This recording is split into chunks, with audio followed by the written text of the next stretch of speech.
All right, welcome everyone to the day one, meeting one of the City of Binghamton City Council budget hearing.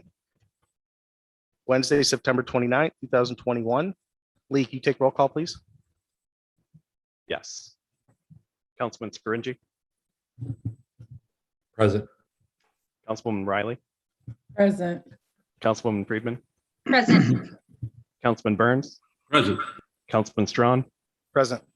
Councilman Scanlon, Present. and President Rosnetti. Mr. Chairman, that's all 7 here. Thank you.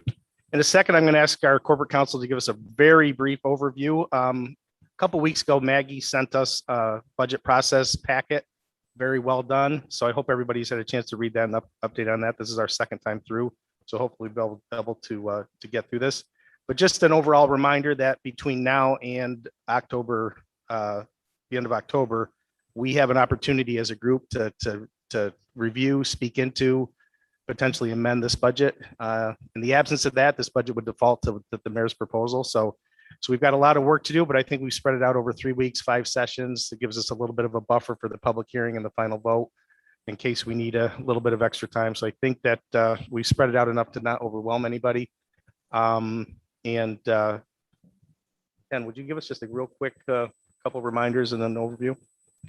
Okay, last year I was much more concerned with letting everybody know because we had so many new members of council. You all have been through this before, so I know it's old hat. What's going to happen is that the chair is going to open pages and basically large groups of pages. Typically, sometimes there'll be one, maybe 2 different groups. You'll have one department head down here, some other representatives. And essentially they'll go through kind of what's new in the budget, what's changed from last year. If there are things that haven't been expended this year, why and how they expect to expend them, right? And usually you give them a few minutes just to give you an overview, right? And then you come in and you can ask questions, right? Depending on, sometimes it's 2 or 3 pages grouped together. You kind of look at them all at once. Sometimes the department head's going to show you which pages they're referring to. If you have questions, doing it on Zoom, put up your hand, let the chair know. The object is to get through these. Remember, if you make an amendment, be very concise about what you're asking to be moved. If you're moving any money, it goes from the line you're moving it from into contingency, and then you can move it out of contingency to another line. But there's no direct line-to-line motions. Right? I think other than that, everybody kind of went through this last year. It went very well, and let's get started. Okay, thank you. Before we start, I just want to take 1 minute to thank the mayor's office, Chuck, Lori, Maggie, Ken, and the clerk's office for all the hard work that has got us to this point. They did a great job, and I think we're ready to roll. We have 222 pages, more or less, to go through. Expense side, 99,131,077.38. Balanced by revenues of 61,292,377.82. Fund balance of 3,543,206.83. Reserves of 221,695.50.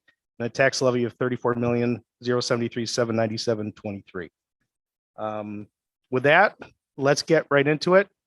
Mr. Paddock is here from DPW, so I want to officially open the general fund portion of DPW, pages 33 to 40, 69 to 72, and 212. And just a reminder, page 212 is the capital page, so multiple departments have a couple lines on 212. So you'll hear 212 a couple times tonight. So they'll just do their part of 212. So with that, we'll officially open those pages. Mr. Paddock.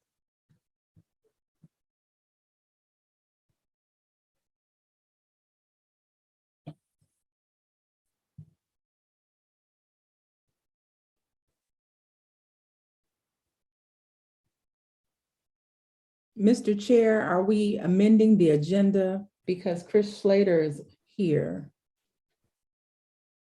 Can you hear me now? Okay, sorry about that. How's that? Everybody good? Okay, we're going to start on page 33. What? Hold on. What'd you say? Right. Are we amending the agenda because I have Chris Slater as my first? No, he sent out version 8 about 45 minutes after that, I think. It's flipped. It's just flipped, Councilwoman Riley. Thank you. John, DPW is first, and then Mr. Schleider will be second.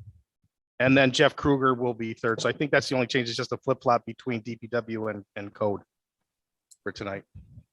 This is Councilwoman Friedman. You said that this amended agenda was distributed to us?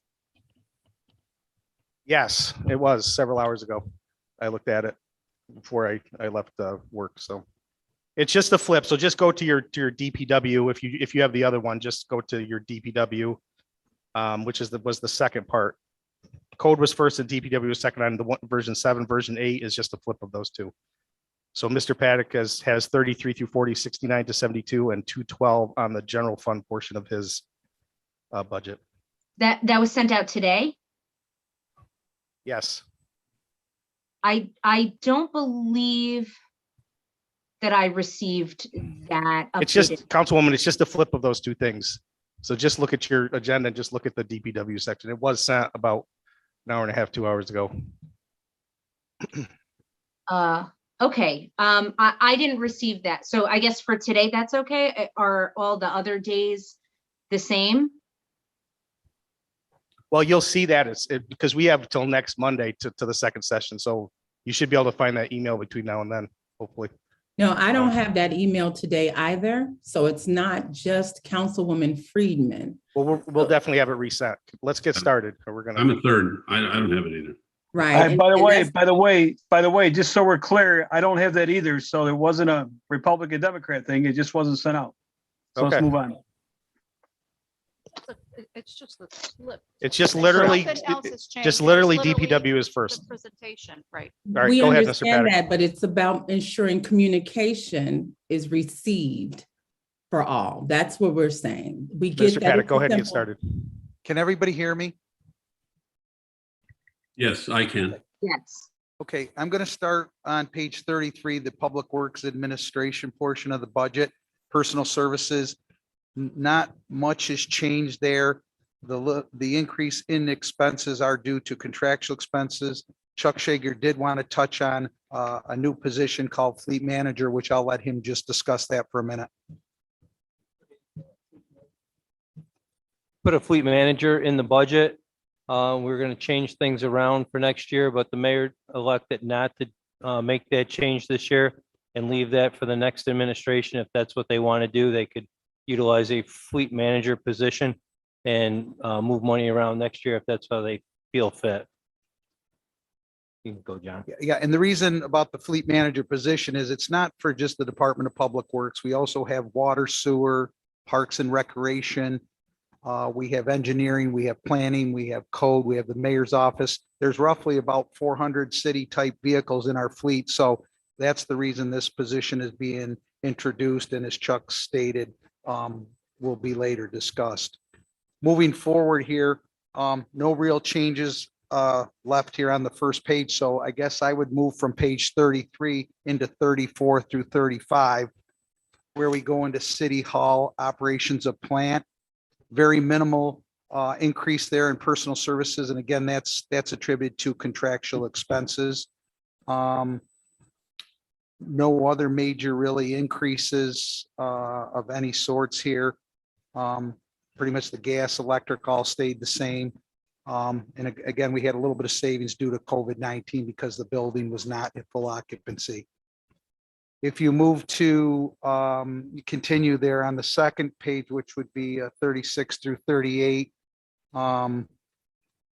Actually, the only major changes would be in line A1620, 54610, where we moved the court improvements out there and created a separate line. And the reason we did that is because the city's reimbursed for those expenses on any court work that's done. So it's really more clear and precise on that.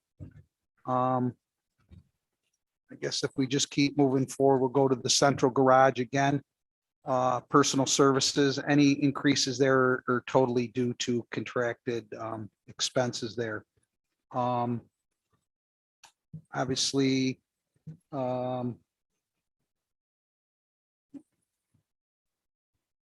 nothing else that I really can see that a little bit reduction in fuel because we did put a transfer station in place last year at the DPW, which helped not sending 7 garbage trucks there on a daily basis.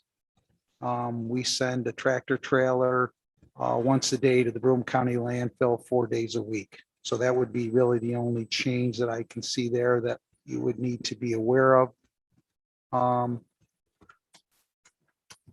Also moving forward, there's just no major changes of any significance here that I feel that really need to be discussed. There's been some, reductions, but there's been really no increases to the budget. Mr. Chairman? So basically that would take care of,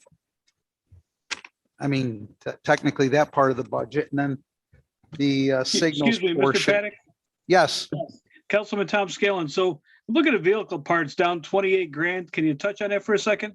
which one, Tom? What page? Under vehicle parts on page 36. Okay, Tom, let me go back to that for you. Hold on just a minute. It's roughly down 28,000. Under vehicle parts? Yes. Yeah, really the increases that they're actually are basically, Go ahead. Tom, it's a decrease. It's actually the adopted. No, I know budget. it's a decrease. I understand that. I don't know what the decrease is about. I'm just curious. Well, no, it's an increase in 21 to 22 from 169, 200 to 175. Last year, they spent 193,000. Okay, I get it. I get it now. My fault. Sorry about that. Go ahead. no problem, Tom. Hey. And again, most of those are due to some older equipment. The mayor was fortunate to get some new equipment, but a lot of it, as I've mentioned to you at several meetings, we take a proactive approach, which we started May 15th, and we're going through every piece of snow removal equipment so that when we start here, the 1st of November, we will be fully operational and ready to roll. John? Yes, Judge. Hey, it's Gio. How are you? Hey, Gio, how are you? Good. How are you, sir? I'm good, thank you. Just a quick question. Forgive me. On page 36 on the equipment line, I know the proposed is the same as what was adopted last year, but I'm noticing that we're like 3/4 of the way through the year and only about a little over 45% of that has been expended or encumbered. Is there a major equipment expenditure that might be coming down the pike that's important as it relates to the equipment at the central garage, or? Well, unfortunately, we've been able to save some money there through some preventive maintenance. It's usually for our rotating broom, which is part of our milling and paving operation. So, Right. that may be spent later. These brooms get wore down, but we've taken pretty good care of them. So whether we expend that now, I can't be sure. Okay. We won't spend it if we don't have to, because I really try to manage this budget like it's my own money. No, I absolutely wasn't looking to, decrease anything. I was just wondering if we have money left over or something. That's good. I was just wondering. Thank you. Yep, no problem. Sorry. This is Councilwoman Friedman. Go ahead. Thank you. I also have a question on page 36. First of all, thank you for being here and presenting us with this budget where it seems like you've made a lot of decreases and cuts. So of course, that's always something that's nice to hear. So my question is on the personal services line. So I know that you said that the increases are due to contractual obligations, but I'm just curious because it seems to me that, so the lines, all of the columns seem to be very different numbers. So the amount that was expended in 2020, the adopted budget in 2021, what was adjusted, et cetera, et cetera. Can you just speak a little bit to why those numbers seem to be so different from each other? Aviva, I'll speak for that. Last year, there was a lot of money that was put in contingency because we didn't know where the money or what we were going to do when we were doing the budget last September. And that's the reason that the adopted number was so low. You see the adjusted budget jump up to 253. That's because we took people out of contingency and put them back into the budget and hired them. Okay, that makes sense. Thank you for the explanation.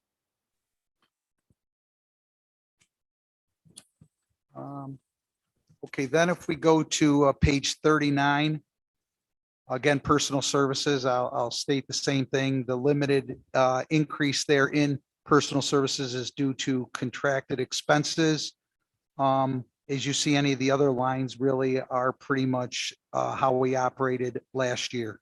So we have not had any increases there. We've tried to maintain the budget. Then if you go to page 40, again, we've had some reductions, traffic signs. We've tried to keep our inventory built up, and we felt that we could drop that a little bit this year. And basically, as far as electricity just is in your home continues to go up a little bit. So that would be really the only thing relative to page 40 that shows any significant increase at all. Council, if I can interrupt John for a quick second, if you go back to page 39, when you go in personal services, you'll see like a number next to the position. So the top position, a street maintenance supervisor, comma 8, that means that person works 8-hour days. If people are 7-hour days, it gets listed as that. If someone's an appointed position, you'll see later on, we denote that.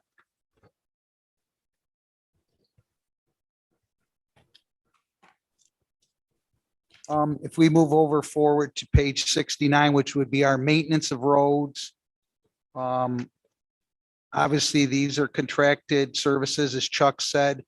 Some of the changes are due to positions that were not filled, but one thing I will say is that filling some of these positions, we've had great difficulty in attracting workforce. There's many positions that I have in the DPW, whether it's street maintainers, maintenance equipment operators, heavy equipment operators. We're not attracting these workforces. In a lot of cases, I don't even have at this time applications for them. So we're doing our best to try to refill these where we can. We're making some progress, but that's very difficult right now.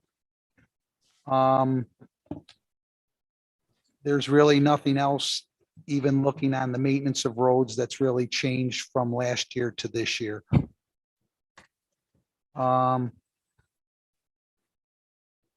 If we go to snow removal, which is page 71, the only thing I could say is it's not a significant change, but it is a change from last year's budget, is we looked at going to rent a front end loader from the period November 15th through April 15th. And the reason is rather than go out and procure a new loader, I felt that I've done this in the past, that it's utilized to give you a brand new loader.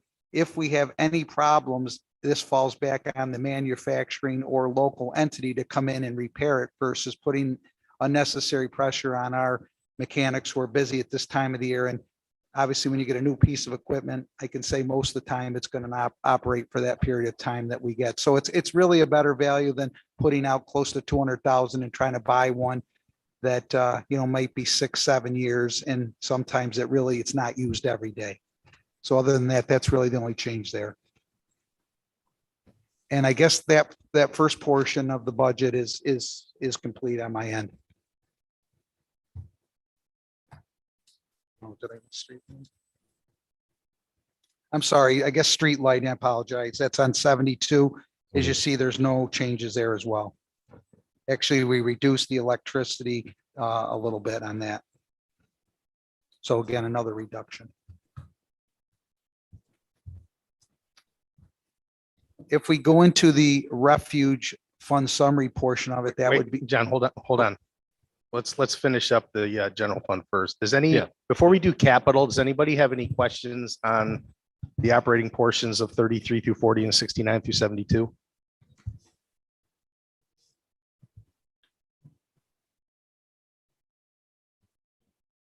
Okay.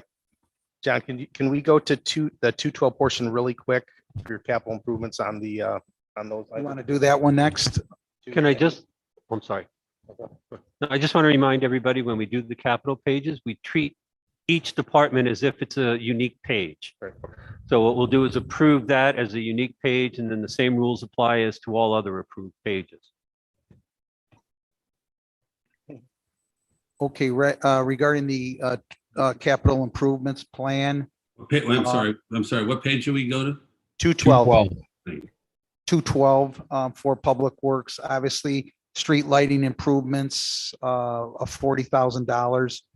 Those are for controllers and any light replacements that may be necessary is part of the signs and signals department. And the other one is City Hall improvements for 150,000. And basically what that's dealing with is HVAC and mechanical upgrades here within this City Hall. It's for pumps, hot and cold, deck coils, and also for UV compressor lighting. We also need to upgrade the heating and air conditionings in the lower levels, as well as the police desk area, because we don't have sufficient air flows there when the warmer weather mostly. I mean, most of the time it's okay for the winter, but we found that there's been a significant quality of air loss there. So we're going to go and take care of that. And also the first floor elevator area, it really hasn't been looked at in 50 years. There's ceiling controls that need to be looked at, lighting in the men's and ladies' rooms we want to also upgrade. So that's where some of those improvements come for at City Hall. And that's pretty much it as far as our capital improvements plan for 2022. Okay, any questions on the capital part of that? Mr. Okay. Chairman, if there's no question, I'll make a motion to approve pages 33 through 40, 69 through 72, and the capital portion DPW budget on 212. Second.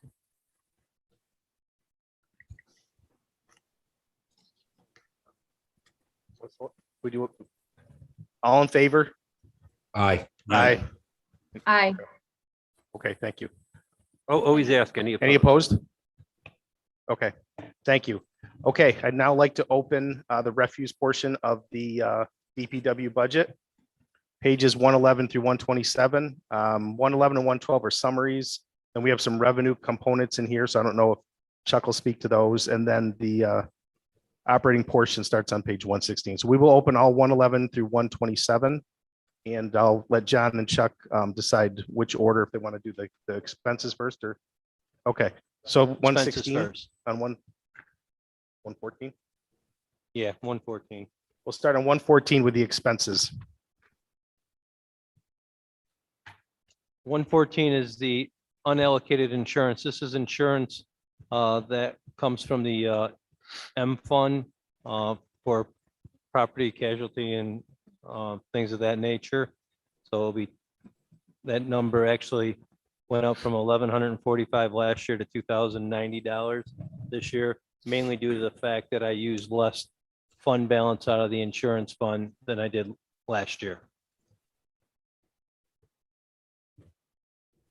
The next line will be 116 to well, there's nothing in 115 for contingency. Then we jump to 116, 17, and 18, John? Yes, again, we'll start with personal services. As I stated, there is contractual expenses, and as I stated earlier, that we are trying to refill these positions where we can. And again, we're having some difficulty, but we're continuing to try to push through it to be equipped not only for our day-to-day operations, but for the winter operations that are going to need these key personnel in place. I guess moving forward down here, there's nothing that's really changed down here as well. I don't see anything that is going to stick out and surprise anybody. We've tried to be consistent and make reductions wherever we could. The one thing that is changed a little bit is the bags production distribution.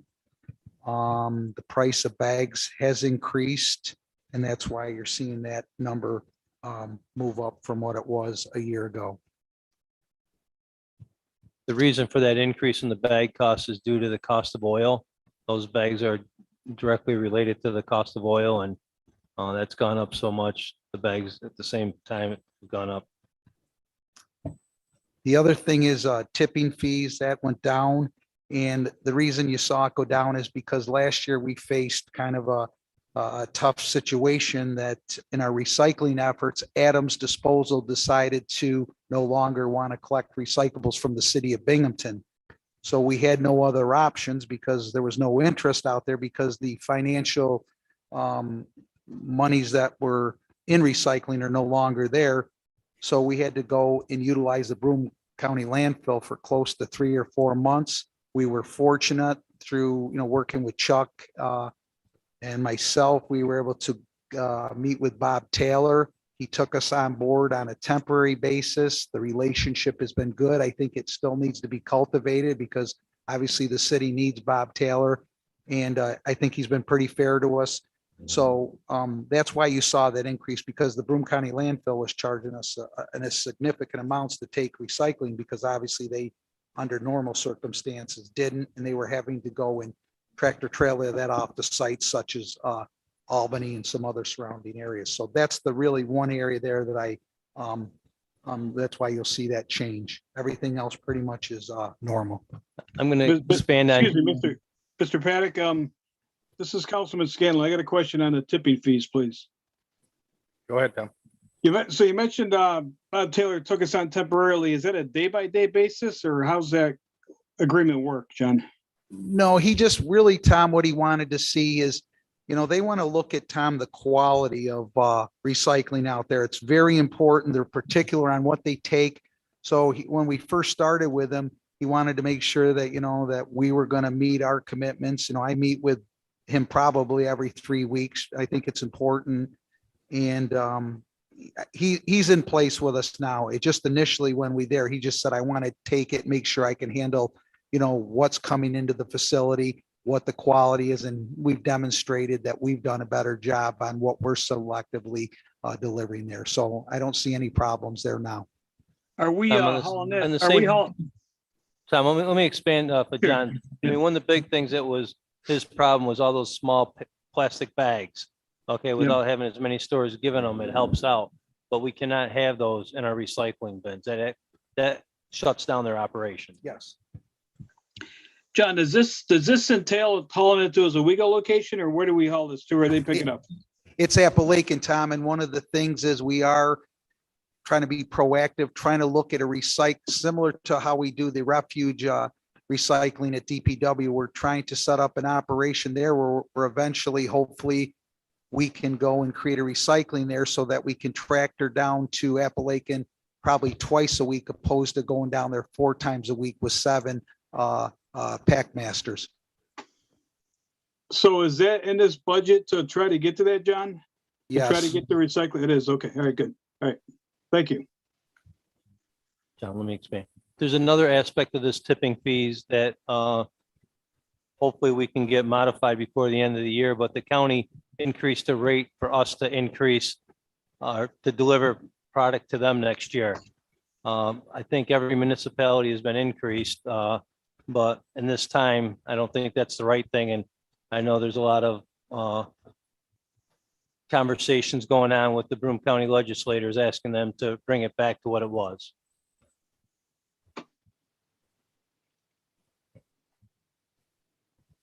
Any other questions on the operating expenses, 116 to 118? Okay, looks like we have benefits, 119 to 126.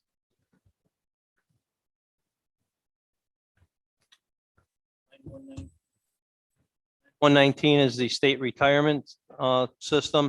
This is an estimate that we put in the beginning of September. We've received the numbers, actually, I think it was late yesterday. I have not gone through them. They're fairly close. But after I get a chance to go through them all, we may make some changes, but we'll keep this one. We'll make the changes in the general fund. It's not going to be significant enough that's going to change it dramatically. Social Security is based off of the wages. Sorry, this is Councilwoman Friedman. I have a question on the state retirement, if that's okay. Go ahead. So can you explain the difference between the amount of money that's expended thus far and the amount that's budgeted? Is that because you haven't? It's based off an accrual. We've only had the first 3 months of the year booked here. When we pay the bill in December, the remaining 9 months will get paid. I see. Okay, so that should be roughly proportional to a quarter of the what's proposed. Yes. Okay, thank you. Page 120 is based off of the wages in CL 8160 accounts. Workers' compensation is based off of the wages also. We've been able to secure a pretty hefty savings across the board in workers' comp. I put that to Ken's department as well as UHS helping us when people get injured, getting them back to work quickly. Unemployment, we did not budget anything. We usually don't spend anything there. Same with disability insurance. Health insurance, this has gone up due to the increase from the Teamsters Union. 125, we didn't do any salary adjustments this year when we did the budget. Bond anticipation notes that's principal and interest payments we have to make for one garbage truck that we have out on a small bond or ban. And we have no transfers to capital this year. Okay, any questions on the benefits portion of the refuse fund 119 to 126? Okay, and there's no budget in capital, so we covered 127. Okay, so let's circle back to the Go back to Revenue. 113. I have a question. Go ahead, Councilman. Yeah, Chuck, the capital fund, when we transferred the $12 million from the American Rescue, it was because of a lack of money in the capital fund. So how does this, you were saying there was no change in the capital fund, but This refuse fund, and they're not purchasing anything through the refuse fund out of the capital fund next year. okay, thanks.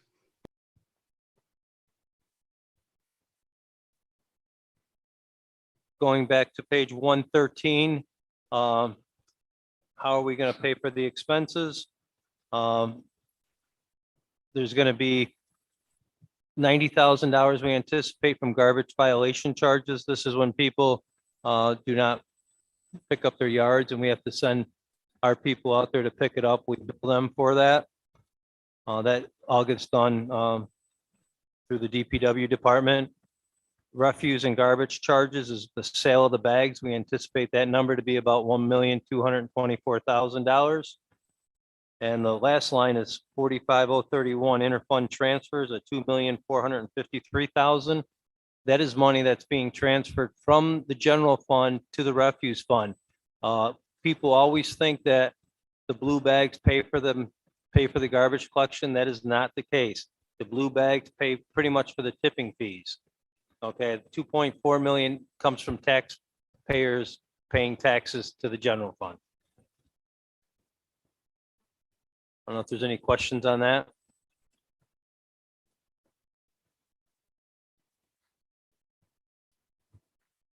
$115 contingency, there's no changes there. Going back to page 112, we have, as I mentioned before, one garbage truck that we purchased on a ban. That will pay $78,800 in principal, $1,380 in interest, for a total cost of $80,180. And if you go to page 111, it's basically a summary of everything that we just went through, except for a couple things. We are using $312,039 in appropriated fund balance. We're using the fund balance that's in the refuse fund to help lower the cost, basically of taxes in the general fund. And then we have a reserve for debt, which we've gained interest on this year. So $282.20 needs to also be utilized there. Chuck, I think the only one we didn't just touch on, just to be thorough, is 114, unallocated insurance 114. Yeah. or insurance. I'm not sure how that's spelled there, but The 114 is the unallocated insurance. What we do is the insurance fund has to be funded by all the other funds. Okay, this is the share outside of workers' comp, but for the property casualty liability insurance that we have. This covers part of Ken's people that defend the city. If we have to go outside legal counsel and things of that nature, this is their share of it. Okay. Any questions on the summary and revenue pages and the unallocated insurance? Mr. Chairman, I'll make a motion to approve pages 114 through 127, the revenues page on 113, and the summary pages on 111 and 112. Second. All in favor? Aye. Aye. Aye. Any opposed? Okay, thank you. Thanks, John. Thanks, Megan. Thank you very much for your Yep, time. thank Appreciate you. it. Thanks, Megan.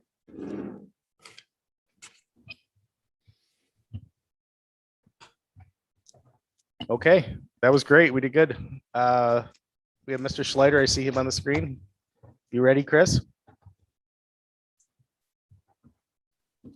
Ready, thank you. You there? Good Okay. evening, everyone. We'll take a quick break after this. We'll get through code. So I would like to officially open pages 66 and pages 93 through 94. Great, thank you, Sharon. We have just a couple items on page 66. There's no change from the adopted budget of 2021 to the proposed for 2022. The expended amounts for these are a little bit below the budgeted amount. We're only about 3/4 of the way through the year. And we did have a little hiccup with our professional services. Those are exams that the city administers so that plumbers and electricians can be licensed in the city of Binghamton. They do have to pass a pretty rigid exam, and that's administered by a nationally standardized outfit called Prometrics. They did not offer the exam just last week, September, third week of September. So quite a bit of those funds from that line had not been used, but we do anticipate that returning, and we'll certainly want to have that in our budget for 2022. We generally do use pretty close to that total sum amount. Board member services are the members of the boards of electrical and plumbing examiners. Those are the gentlemen that review the applications to take the exams so that different plumbers and electricians can take the exams and be licensed. Prior to being accepted, they have to show that they have experience and a number of years in the field, not just the knowledge of the trade, but hands-on experience. So we do have board members who meet monthly, and they get paid a small amount for attending those meetings. We do want to keep that in place for the same amount that we had in 2021. Those are the two items that we have on page 66, and they're relatively, well, they're unchanged from 2021 to the proposed for 2022. If we are okay with that, we could move on to page 93.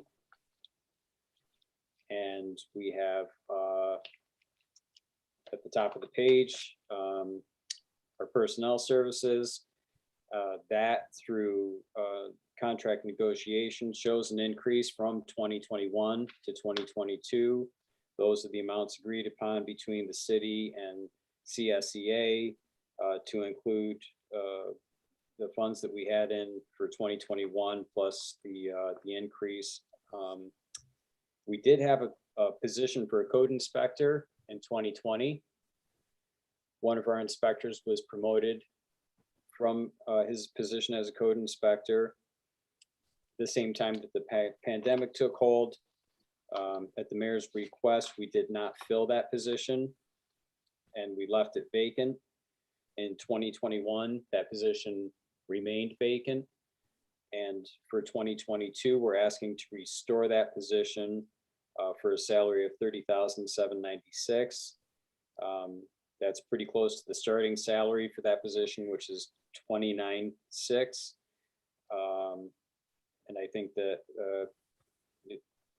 it's a good opportunity for the department to become fully staffed and provide the services that we haven't been able to provide, not only due to this one position being vacant, but we also have a code inspector who's out on leave because of health problems, and we are not able to fill that position for 1 year. So as long as he's out, we're down an inspector rather than having 5 guys in the field, or rather than having 6, I have 5.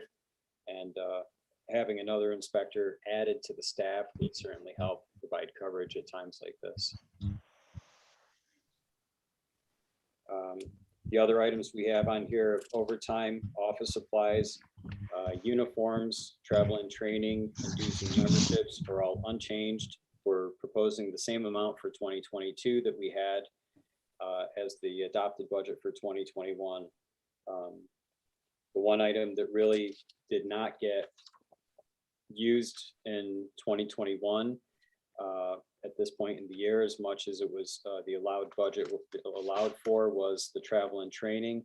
And due to the pandemic and the restriction on in-person training services, rather than attending classroom sessions with 50 or 100 inspectors statewide, the Department of State Codes Division has been offering these classes online. My inspectors have been attending online training sessions, which were free to the municipalities, and that's why we have not really expended as much of the travel and training budget as we had been allowed. But we're already seeing some live in-person classes coming back, and we're seeing a decrease in the number of online classes that are being offered. So I'm anticipating that 2022 will return us to where we were before the pandemic. And prior to the pandemic, we were using 90% of that, if not 100% of that budgeted amount. So I'd like to leave the travel and training budget for 2022 at 4650 as proposed. I don't see that as being a permanent decrease in expenses for us. Oh, this is Councilwoman Friedman. Go ahead. Thank you. Hi, Chris. How are you? Hi, great. I have a question actually on the previous page, 93. I was just wondering if there was a reason for the differentiation in salaries for the existing code inspectors and then the vacant code inspector. The position was vacated in 2020. The salary that was earned at that time was $33,362. And that's what the other code inspectors were earning that year. Due to increases that were part of the contract negotiations, they in 2022 will be at $34,305. So they will be earning a little bit more than they did in 2020. There was a freeze on increases for 2021, so they were at $33,362 for 2 years. And this is the first opportunity for them to receive a small increase in salary just for cost of living increases. And so they will be at $34,305. The position coming in, the one that we're proposing to be added back to the budget, I would like to see it at $33,362 or $34,305, so it's in line with everybody else. But the proposed salary is $30,796, and we really need guys. So I'm gonna take whatever I can get and offer what's available and hope that we can recruit and retain at that salary. Okay, so would if Aviva, it were up, oh yeah, what do you think the salary is on that position? well, it's at in my book, I'm reading 30,796. Okay, the real salary is $33,362. It is roughly $1,000 less, but we posted this position as it will be funded at the end of January, where you see Fund 131. So it gives the next administration that they have a say in the person they chose. Okay, with Chris's input. Okay, so when you take out that month, we're only putting $30,796 in the budget. So that, Thank you, Chuck. I also did not understand that and myself. So I was looking at the $37.96 as the annual salary, not an 11-month salary. So thank you for the clarification. That certainly changes the picture for me. I see. Okay, so just to make sure that I'm understanding this correctly, the 30,796, that's for 11 months. That's February through December. Correct. But for next, okay. Although, so if this is for next year, though, wouldn't that imply then that the earliest we could hire someone would be February? Or I'm Right. confused. I'm confused why we're allocating only 11 months salary for next year's budget. So that the next administration can go out and place the advertisement, go through the interview process and decide who to hire. This mayor did not think it was right for him to start advertising for it and have a person hired in December to start January 2nd, and the new administration not agree with that person. So this just takes a month for that process to happen. Okay, I see. And is there a reason why we couldn't put out the advertisement, let's say in December, so that by January we are already receiving applicants that the new mayor could choose from? Sure. Yes. And then that would require, if we were to choose to do that, that would require increasing the salary to the full 33,362. If someone right? was to be hired before the 1st of February, correct. Okay. I mean, I'm wondering if, I guess, if my colleagues think that that might be something that maybe we should make a motion to amend the budget so that somebody could be hired expeditiously and at their full salary.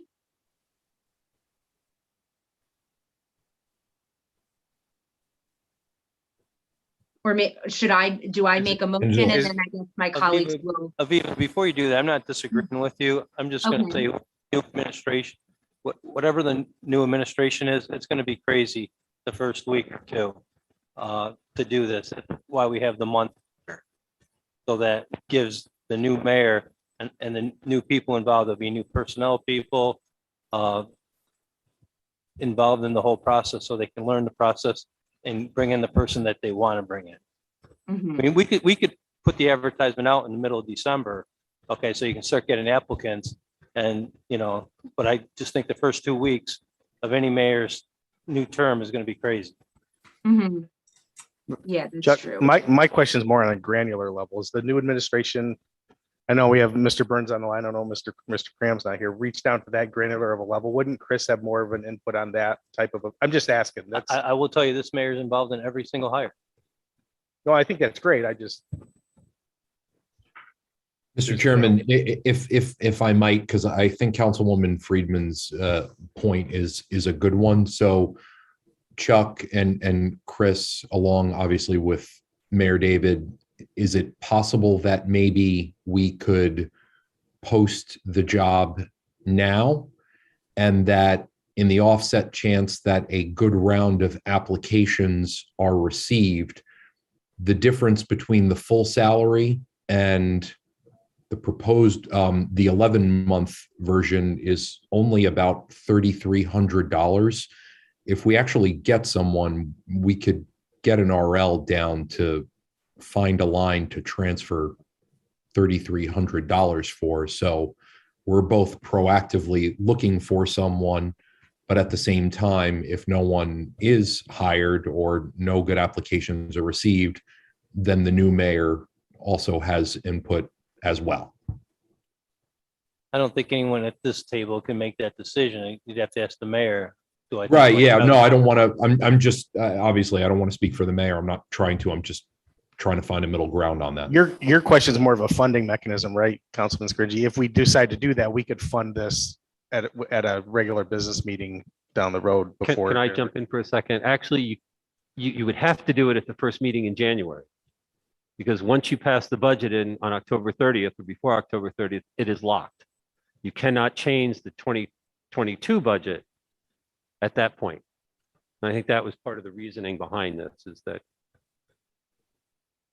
once you pass the budget, you understand cannot that. change next we year's had- budget until we had- next year. But we had. Right, yeah, because it can only be done during the same Yeah, fiscal it would just year. have to be done at your first meeting in January. if you Correct, had somebody in yeah. that position. But I think what you're saying, Gio, and what Aviva's saying, what Phil's saying, if you wanted to add 3,000, I'm just saying 3,000, if that's what this adds up to, $3,000 to next year's budget, you can do that, okay, today. okay, and fund this come January 1st. If you wanted to hire that person before January 1st, you'd have to modify the budget this year. This year, correct. That's right. That's why I'm saying if the difference between the actual and the 11 month is only $3,300, right? October 1st is already Friday. So we're not talking that many months out of this year in the offset chance that we receive a good applicant. And so if we put an advertisement out now, we're being proactive. But if no good applications come through that meet the minimal standards, and obviously with Chris's input and at that point, you know, the new mayor's input, then status quo is held and this budget proposed would still say the same. So we're kind of killing two birds with one stone. We're being proactive and not having to act on this right now at the same time either. And Ken's point was, if you don't do anything before the end of the budget process, then you have to do it the first meeting of January. Correct. And that would be just an RL for $3,300. I mean, we've done that before, so I don't think that's that incredibly, I don't know what my colleagues think, but. And the position, when it is advertised, would be advertised as 33,000 a year. Correct. Yes. Either way, that would be the per annum. Yeah. Correct. Exactly. Right. Okay. Yep. That's why I'm saying, given that reality, we're being proactive all at the same time. Mm-hmm. You know, and obviously Chris's input, you know, as department head, Chuck, you know, Mayor David, obviously, you know, they can have a discussion about that as well. Yeah, point taken. That makes sense to me. Okay. Any questions for Mr. Schleider on 66 or 93 through 94? Or Chuck? Mr. Chairman, if there are no questions, I'll make a motion to approve page 66 and 93 and 94. Second. All in favor? Aye. Aye. Aye. Aye. Any opposed? Great, thank you very much. I appreciate your time. Thank you, Chairman. And Chris, before you go, you made no changes in the prices, right? no, In the the fee city schedule is fees the or same. We've made no changes in our fee schedule. Permit fees and such are identical to 2021. No capital improvements.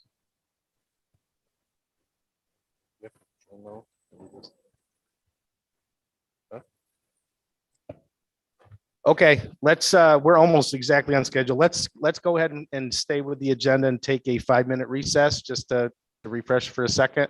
If we could be back just before 6:15 and we'll get started again. I gotta adjourn. Just a friendly reminder, everyone should stay muted for the next 5 minutes.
We'll get started in a minute here.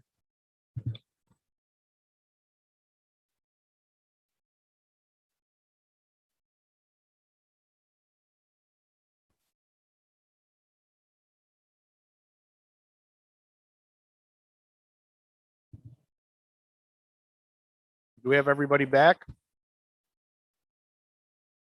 There's 1, 2.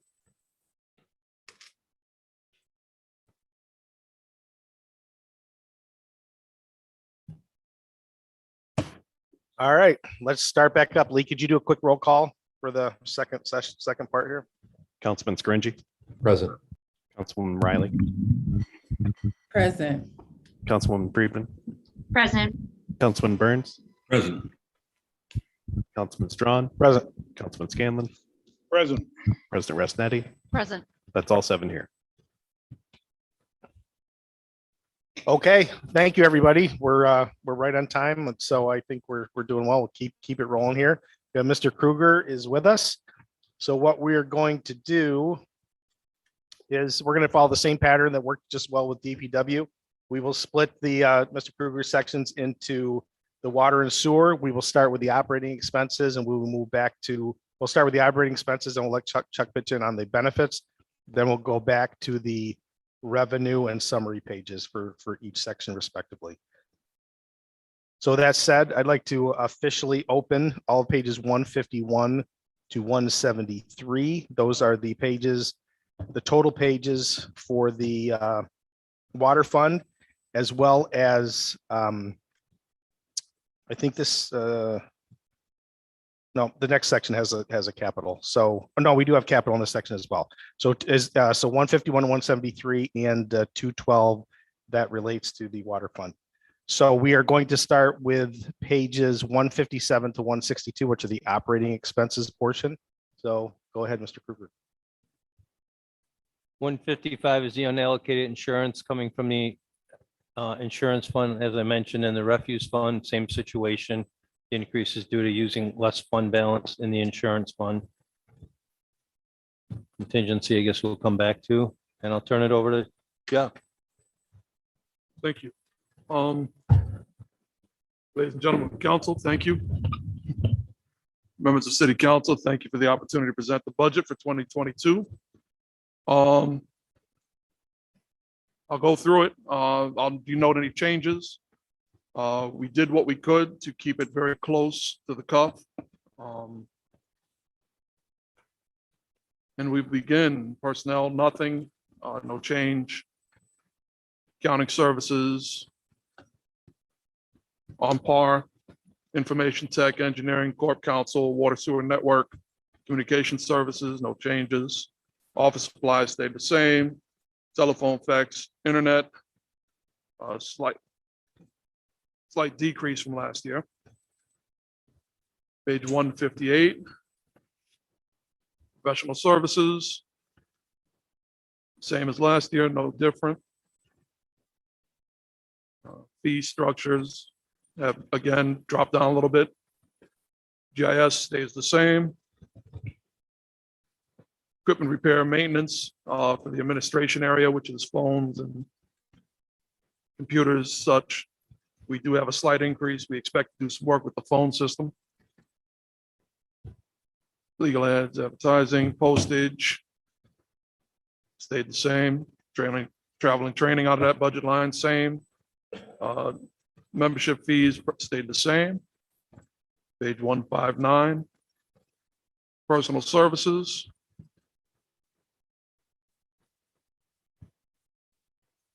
Other than we have a new position that we're planning, a water treatment plant mechanic. It's not a position we've had filled in over 15 years that I can remember. We have a lot of work going on. We have a lot of money. We've been investing in newer equipment. We'd like to start off a much better maintenance program than whoever's in front of it try to fix it. It's worked for us and we've kept the place going for a long time. But we are doing what we can to keep the investments well protected. This is also the mayor's belief, just like it is at the sewage treatment plant, that maintenance is important to any capital equipment, and we are putting a lot of money into it, and we want to make sure that it's maintained properly. This is Councilwoman Friedman. Go ahead. Thanks. Hi, Jeff. How are you? Good, how are you? Good, thanks. So I have a question on the previous page. Speaking of maintenance, I see HW/SW. I'm assuming that's hardware, software maintenance. And is this a new line? Because I noticed it hasn't been funded in the past.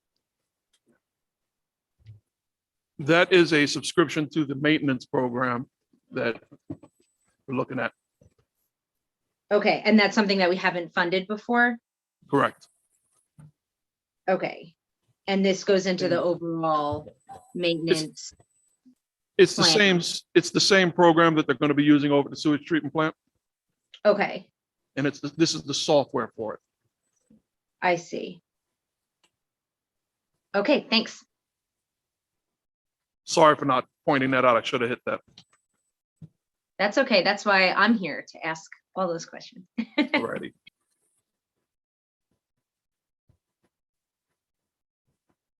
Over time, we have a significant decrease.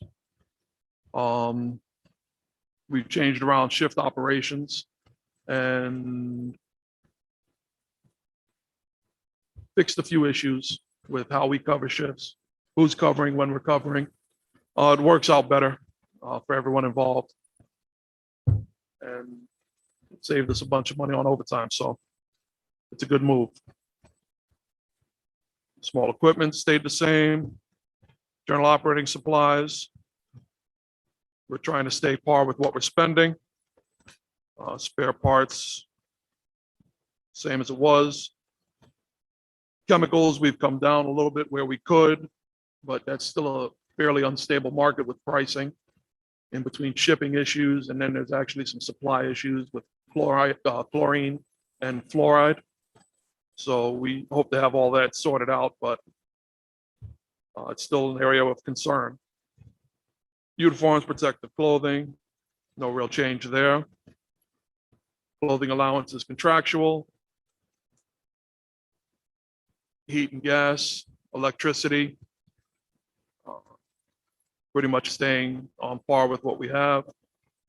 Elevator repair service, it's a contract we have with, I think it's Otis. So that's kind of preset at the beginning of the year.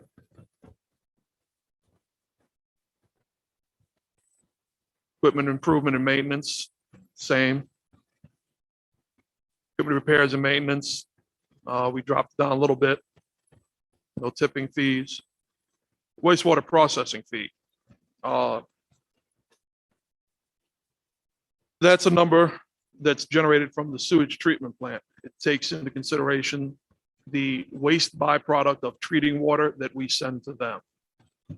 It's dependent on weather conditions and water conditions, whatever may change. So that number is pretty hard to nail down.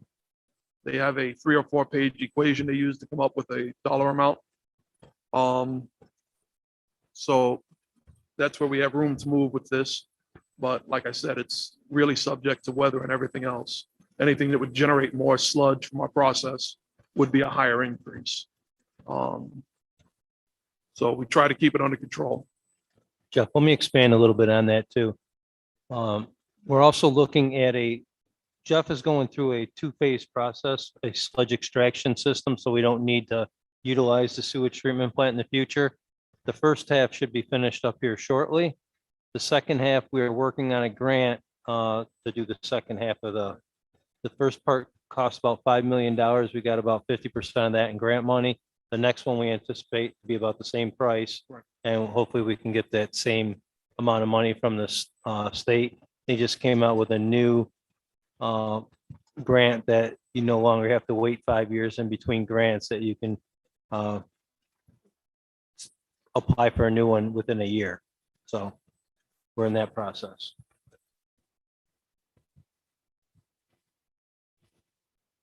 Permits fee, travel training, little increase on travel and training. We expect to see more people at more courses.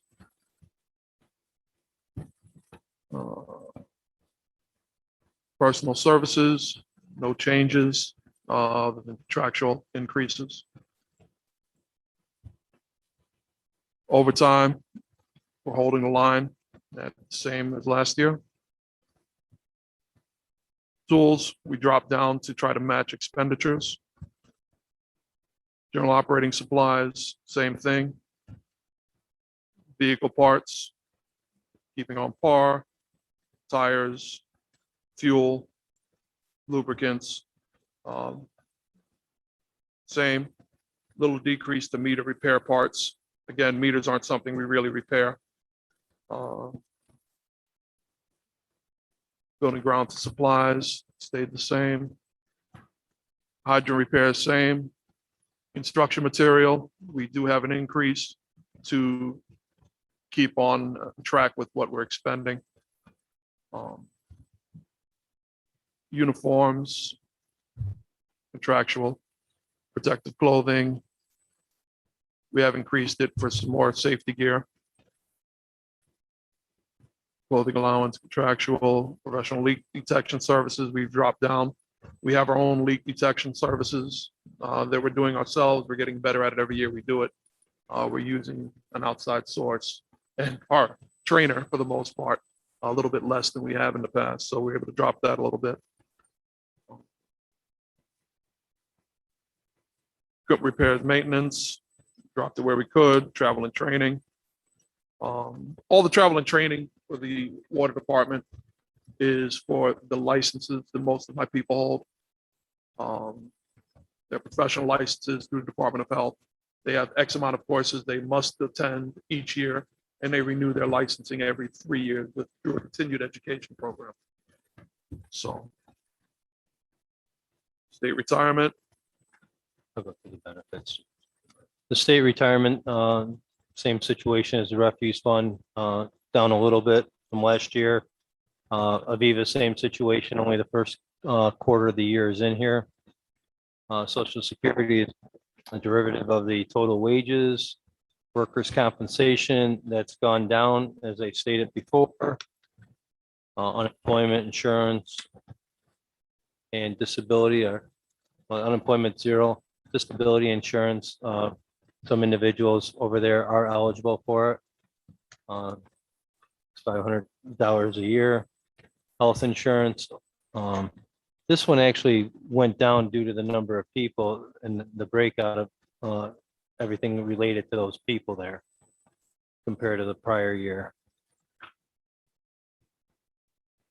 Other employee benefits, nothing. Serial bonds, these are all the bonds that are related to the water plant or water lines. The EFs, one note is the first one on that line, EFC 2000 and B. This is our last payment we have to make on that bond. So next year, this fund will be losing $833,000, as the mayor stated. There's an opportunity for the next administration to possibly lower rates or use that $800,000 for other capital projects or something else. Not in 22, but in 23. Bans are, that's mostly the cost to cover the cost of the current work that we're doing out on the streets.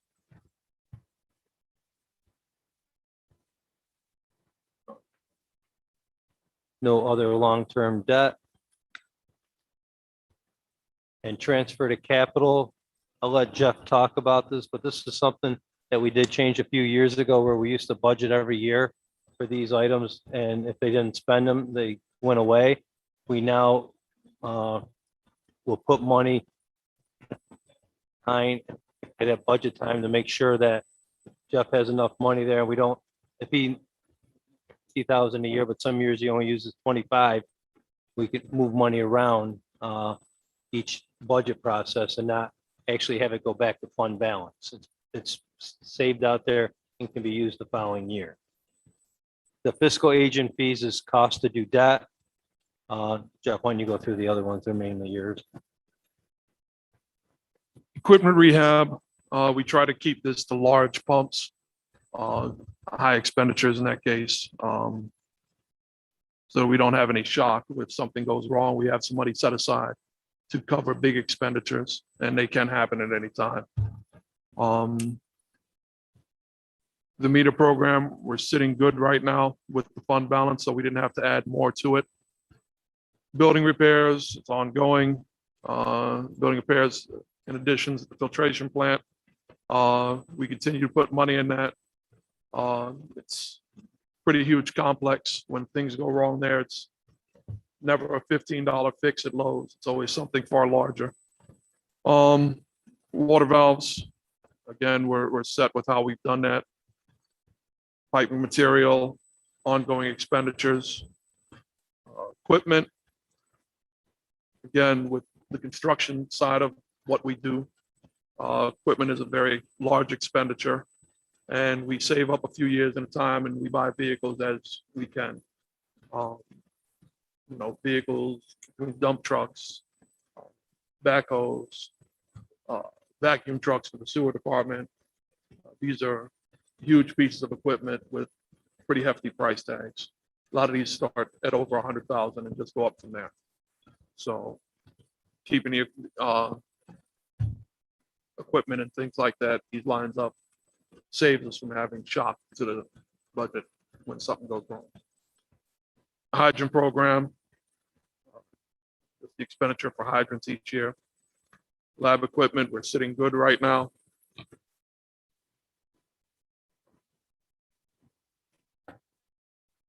Annual SCADA and hardware and software for that. The computer system that runs the water plant is fairly elaborate and complex. Again, repairs and things that go wrong. Sometimes it really is just a fuse. Often it's a lot more than a fuse. So we have to have some kind of nest egg to cover us on that. Tank mixers, we have the money. I plan on looking at it later next summer. That's capital transfers.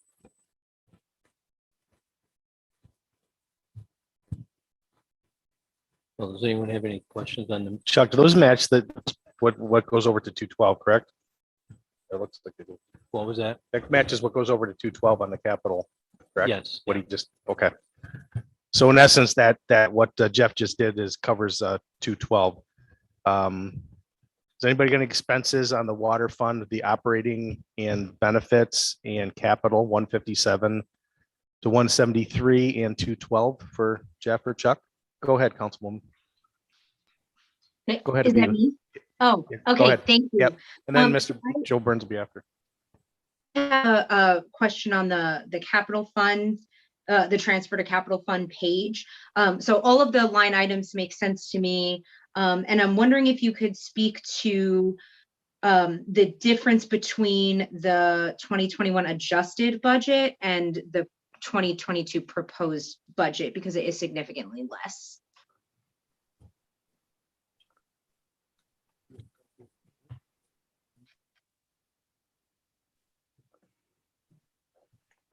Aviva, this is why we did what we did a few years ago by breaking it out in here.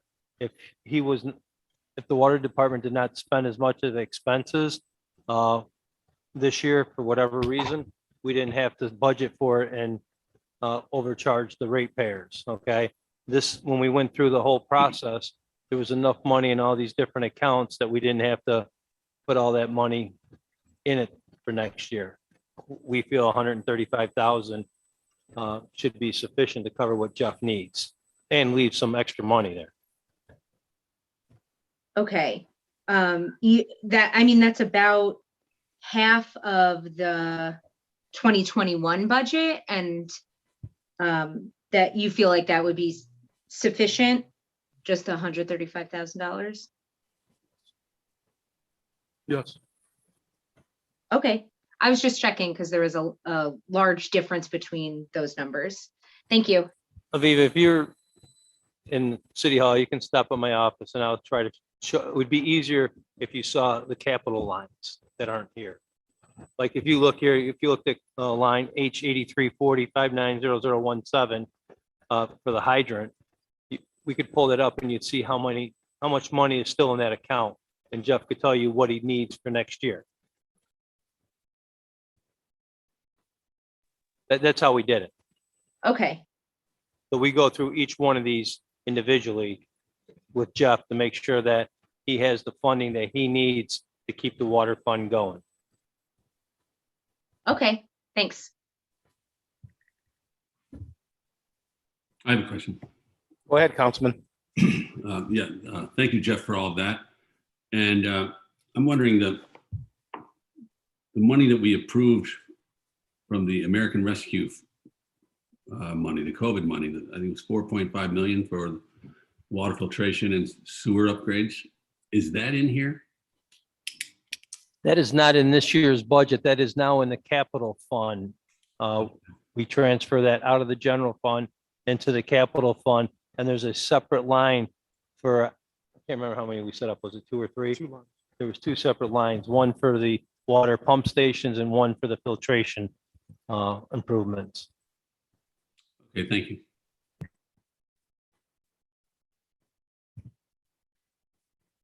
Okay, I'll let Jeff and Chuck decide. If let's go back to 151 through 155, or I'm sorry, 154, and the rates and the revenue.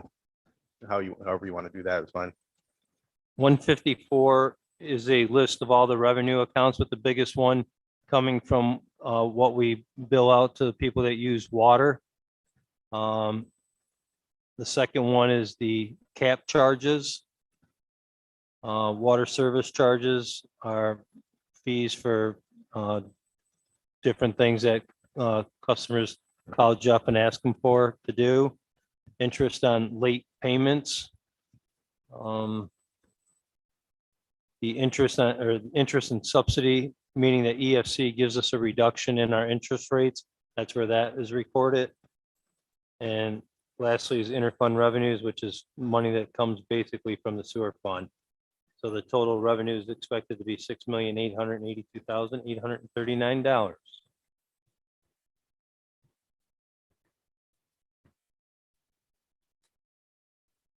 There is no increase whatsoever in the water fund for next year. Okay, there's no increase in cap charges or in fees that we're charging anybody. And as I stated before, hopefully next year this balance will look pretty good. Guess we got to go back to contingency. We didn't make any changes, so 156 is still 0. Going back to page 153 gives you a list of all the bonds that we've had out there. If you look on page 153 underneath the bond issue of 2015, I'm in the process of refunding the 2015 bond. I got rough estimates of what that savings is going to be for the water fund, basically $12,000. That's not set in stone yet, but I know it's something, and that was the best estimate I could get from our bonding people. Page 152 shows all the rates, same as last year. And 151, we are not using any fund balance in the water fund in 2022. We are using $56,893, which is from our premium obligations, which we're required to by law. Basically, our interest rates that we're paying are higher. We got $56,000 in April, and we now have to pay that, use that money to pay that interest rate next year.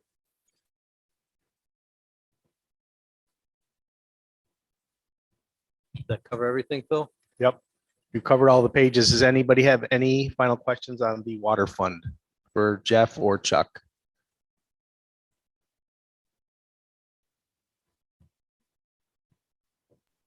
Mr. Chairman, if there are no other questions, I'll make a motion to approve pages 153 through 173, the water fund portion capital on page 212, the summary and rate pages on 151 through 152, and the revenue pages on page 154 and 154. Second. All in favor? Aye. Aye. Anyone opposed? Okay, great. Okay, we're going to use the exact same model for the sewer fund. So I'm going to go ahead and open pages 174 through 199. 212 is the capital portion of the sewer fund, and it looks like there's an entry in the appendix on 222. So 174 to 199, 212, and 222. And 181, I think, starts the operating portion.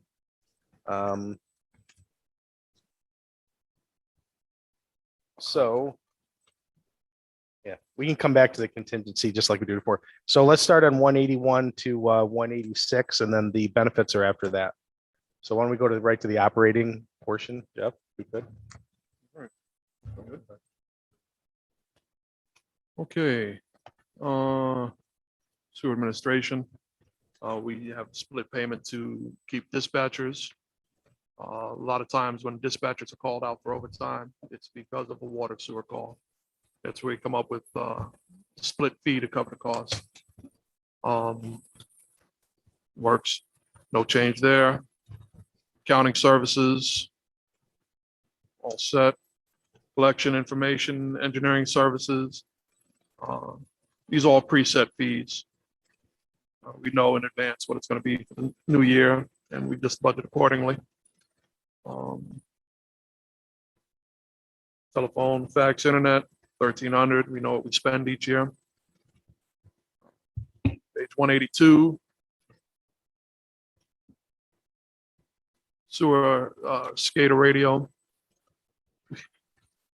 Again, it's part of our computer system, and these are the costs to keep everything going, and the some more fees there.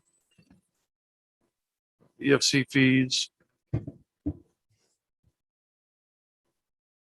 Equipment repair, maintenance, nothing there. Postage, 16,000.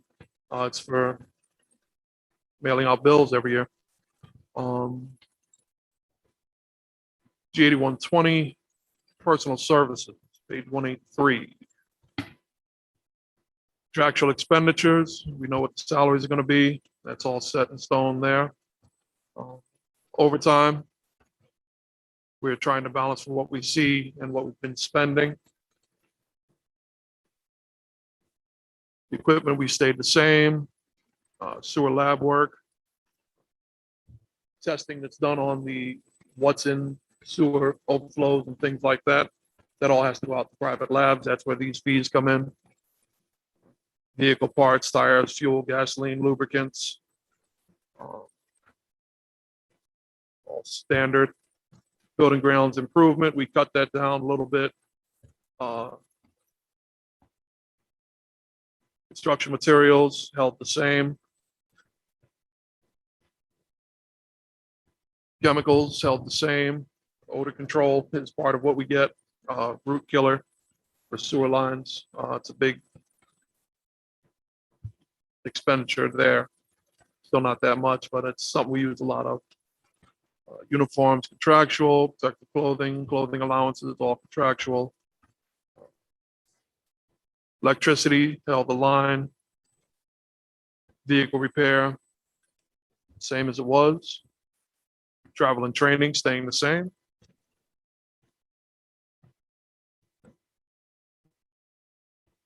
Sewage treatment plant, that's what we pay them each year, right? Yes. That's the money we pay out to the sewage treatment plant.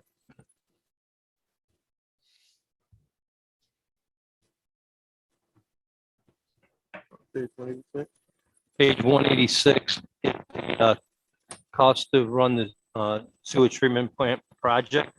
That hopefully it comes to an end before the end of the year, hopefully by the end of November.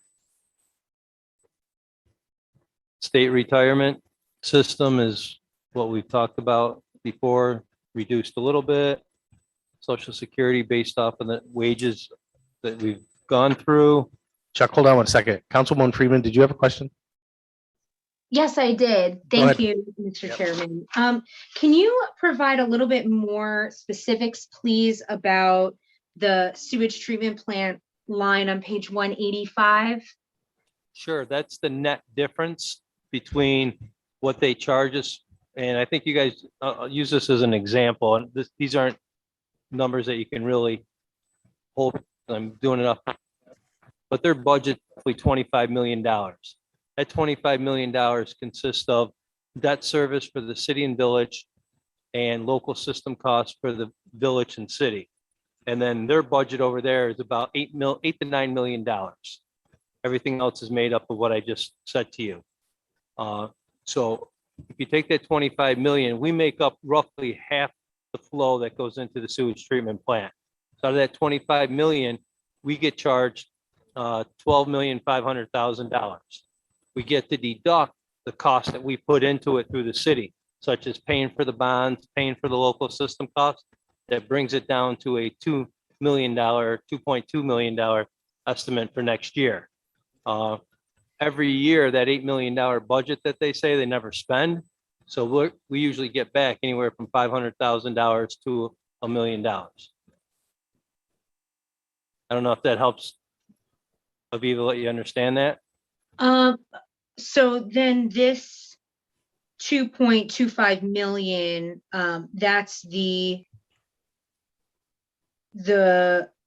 difference between what we put into the sewage treatment plant and versus what it costs? No, what it really is the sewage treatment plant really charges us $12 million.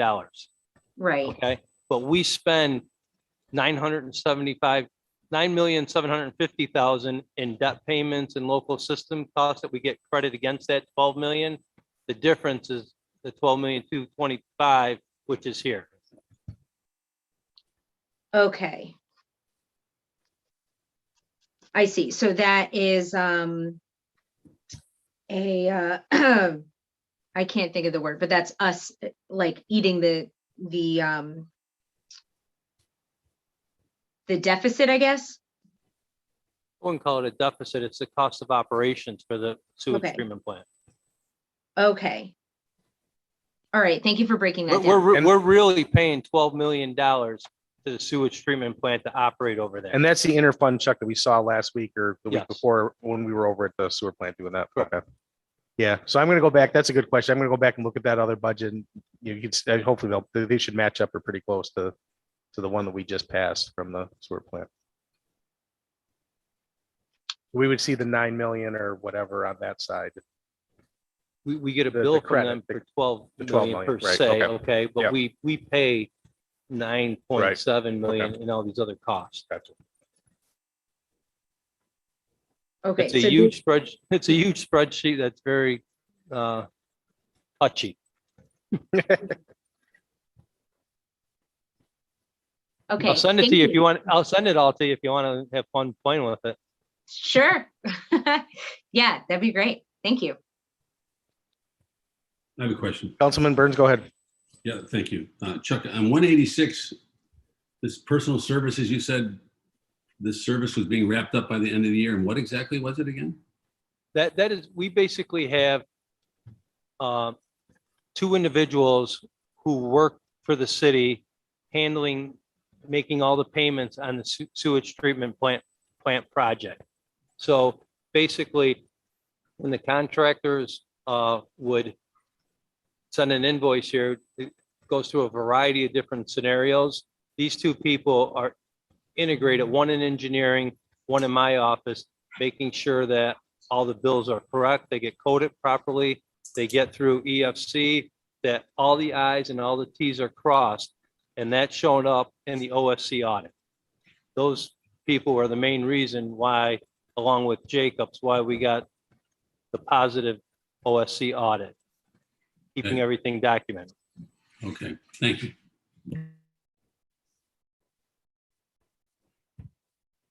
Anything else on the operating before Chuck continues with the benefits? Okay, go ahead with the benefit, Chuck. We are on workers' comp. We have lower worker comp rates. Insurance, or unemployment insurance, we usually don't have any. Disability insurance, nothing.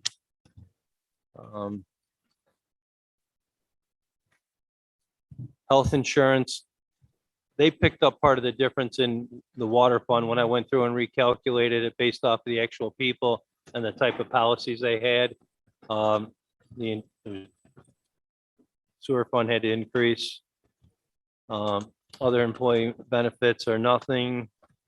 Serial bonds, anything that you see with an EFC project is related to the joint sewage treatment plant. On top of that, if you look at the very bottom, there's a bond issue that says 21X and 21Y. That is additional money that we're bonding in November for the sewage treatment plant that I don't have the numbers on. I have best estimates working with EFC. All the other bond issues that you see from 19 down to 21, those are notes related to water and, well, in this case, just sewer improvements out in the streets. We did new sewer lines, we did sewer pump stations. That's where that money falls. And then the interest is the next line. Anything that is EFC, we get half of that back through the other municipalities at the sewer plant.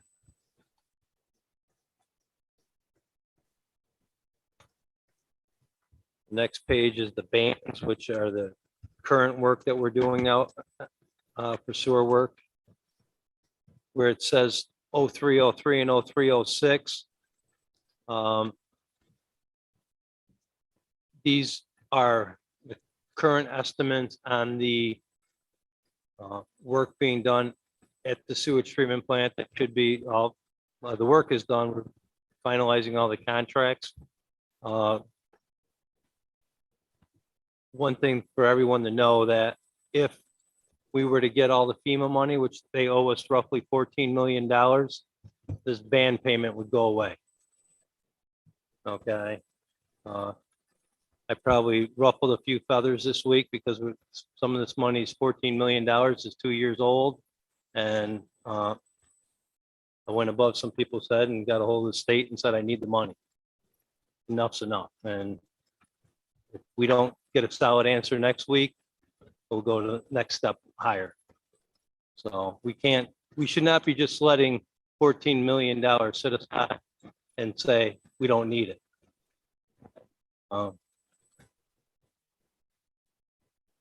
Interfund transfer, we have none of that here, and transfer to capitals. Want to go on that one?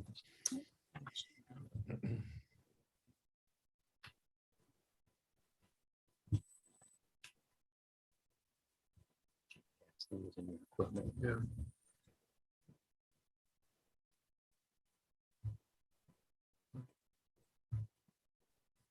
Pump station.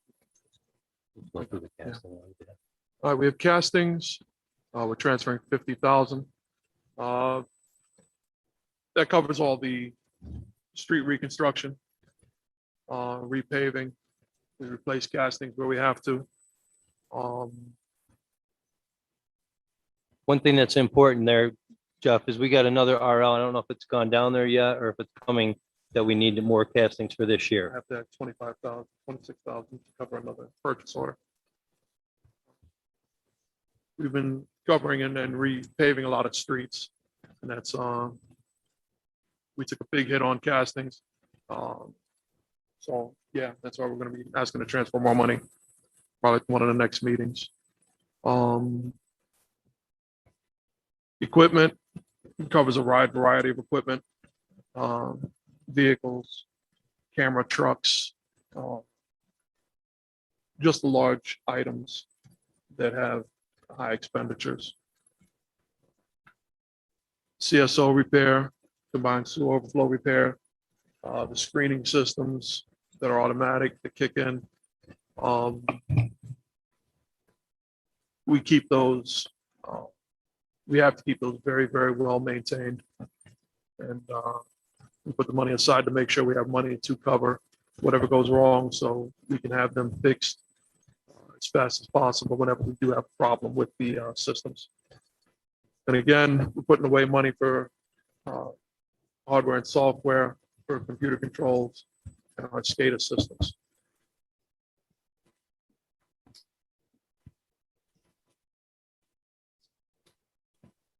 I think that takes care of all the Okay, expenses. though. those, yeah, those items, I just double check match the capital on 212, so we covered that.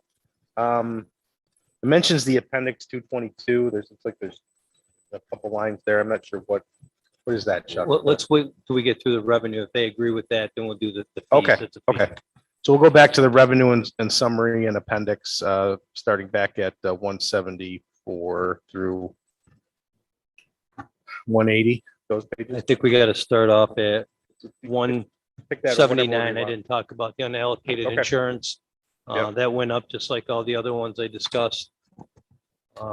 Contingency, we haven't moved anything there, so that's still 0 on 180.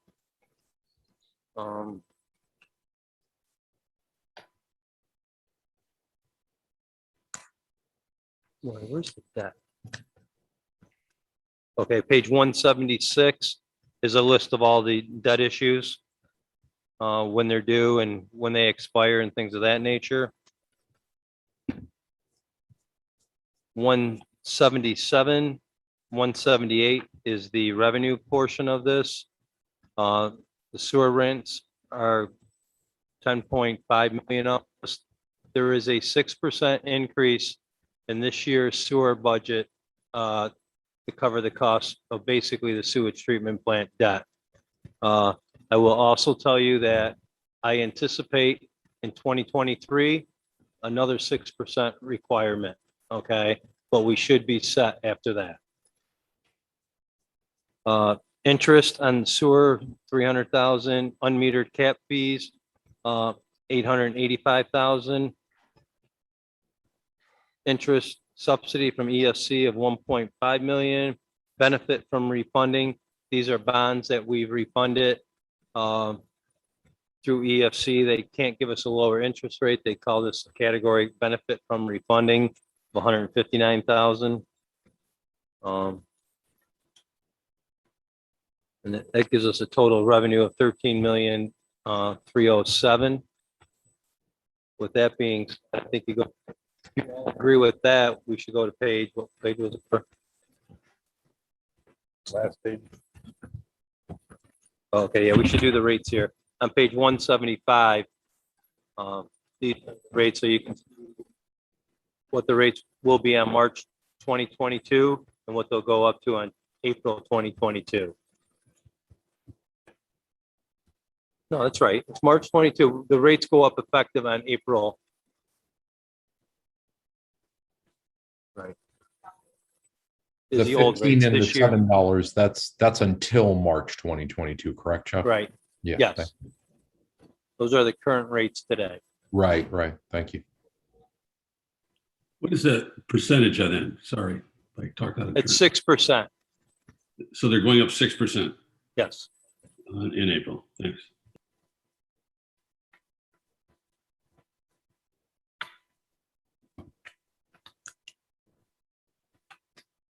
And then page 174,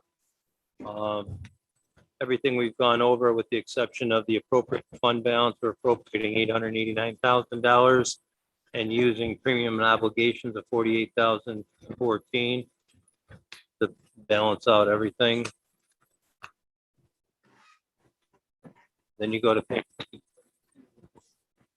and that's our fee schedule to approve that section of those increases. Sorry, Chuck, you cut out. What page is that on? 222. Me too. Thank you. You're welcome. And those match the, They match the numbers on page 175, I think. right. Yep. The ones in yellow are the ones that we provide.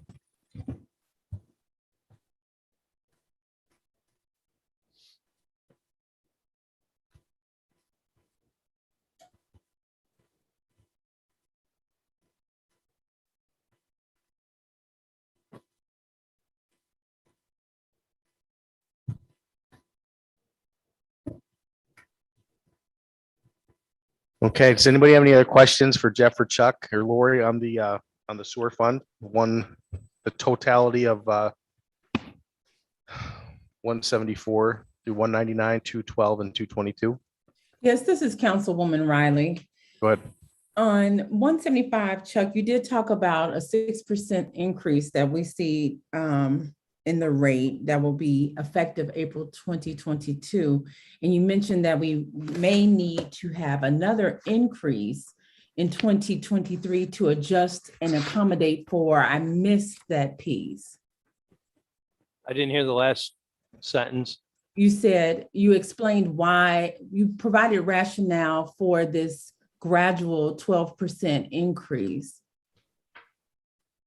The rationale is hopefully we get this 14 million from FEMA, which takes care of a lot of debt that we have currently. We have, I'm going to say $18 million in bans, of which I'm going long-term. It's in this budget of somewhere between 12 and 15 million. I'm having trouble because we're not collecting that 14 million from the FEMA. I would rather take as much debt as I could at 1% interest rate than waiting a year or two and going up to 3 or 4%. I'm battling with the EFC on that. Probably not going to win the battle at 15 million. I'm probably going to end up getting 12. But on top of that, we have roughly, I'm going to say a maximum of 18 million more left to pay in joint sewer project debt, of which we have $14 million in FEMA money coming, plus another 6 that we are in the process of applying for, plus a legal fee of a lawsuit we have going on from 2006 that hopefully wins us 10, possibly some amount greater than that. So most of the debt that we've incurred over there is on the books and in this budget. Okay, yeah, we are operating with, what is our revenue? I'm trying to find the page so I can quote it. What is our what? We had a 13 million in revenue, is that correct? Yes. So if we were to maintain, to keep the rates flat, what, was there an assessment done to look at our overall revenue numbers? It's always looking at that. It's really a fluctuating number. Last year was not a good number to use because of the COVID situation. Money fluctuates. Give you an example, SUNY Binghamton distorted the cost of the plant in all the municipalities. They were down 80%. So we had to pick up a big chunk of that. So once we get all the flows through everything, we'll have a better idea. But based off of all the estimates, Angela, that I've done and scrubbed through this multiple times, believe me, the question you're asking me, the mayor asked me at least once a week. And I think 6% is the next number that we need to go in the 23 budget. And I think the city will be set. I can't say that for other municipalities, okay? Because we have not just waited to the end like some municipalities are and want to throw everything at the very end. We've been trying to do this gradually. And we do typically get a rebate towards the end of the fiscal year. So yes, that could be then returned to the rate payers opposed to, so we won't see, we could possibly come back and change the rates again, correct? yes. Well, we won't do it next year, but you see where this 889 number is on page 174? Mm-hmm. That's what I'm estimating a rebate to be. Okay. And again, so if we receive that rebate at the end of the fiscal year, we may not necessarily see another 6%. So there are a lot of variables to this process, not only the funding streams that may appear, but also the rebate we can count on if we've approximated as accurately as possible, because I don't want people to be afraid. We just threw out a 6% and we're projecting another 6%. So it's possible we may not necessarily see that second 6%. I'm giving you an estimate on that totally, and you are correct. That's what it is, an estimate. Some things that could actually change that dramatically. We get more people living in the city of Binghamton. They use more water. That drives down the overall cost. There's so many variables that go into this calculation. Okay, thank you. So you are correct.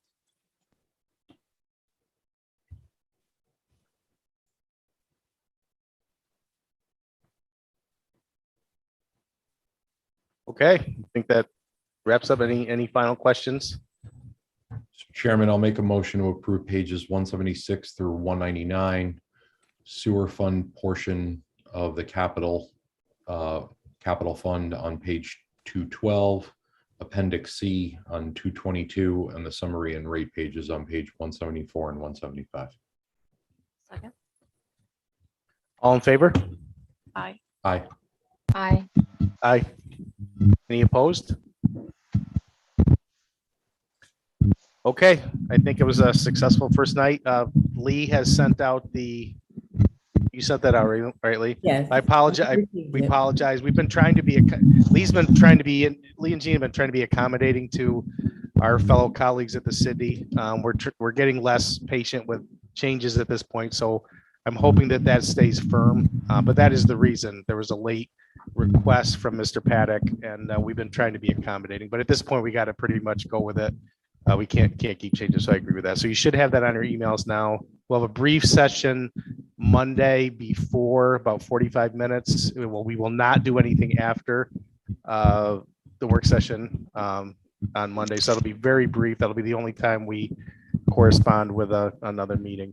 And then we'll have our regular meetings Monday, Wednesday, and then Thursday will be our next full session. So with that, I'll take a motion to adjourn meeting one, the So budget moved. hearings. Second. Thanks, everybody. Have a good night. Night.